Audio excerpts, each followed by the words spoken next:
pour bien réussir un voyage en véhicule récréatif, c'est un peu comme tous les autres voyages, c'est important de bien se documenter.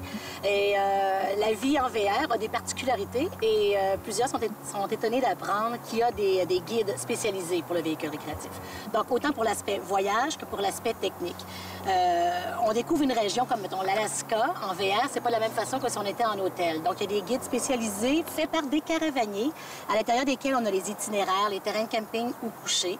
C'est important, ces guides-là, pour des gens qui veulent bien se préparer pour pas vivre du stress pendant la vacance. Donc, il y a l'Alaska, il y a le Mexique, il y a le sud-ouest des États-Unis.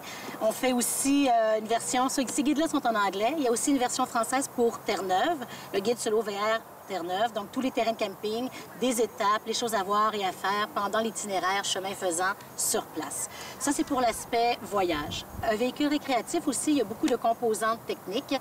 Souvent, on peut être pris un peu au dépourvu et il existe de la documentation sur des aspects techniques, comme un manuel complet sur l'électricité à bord d'un VR, comment fonctionne le courant alternatif, le courant continu. Et il y a un guide aussi que l'on vend ici au Québec qui s'appelle The Next Exit. Ça, c'est entre un guide technique et un guide de voyage. Ce sont toutes les autoroutes américaines qui y sont répertoriées et chaque sortie est identifiée avec tous les services qu'on peut obtenir à chaque sortie. Donc, on est sur la route, on ne se préoccupe pas de savoir s'il y a un restaurant, une station-service, on sait à l'avance.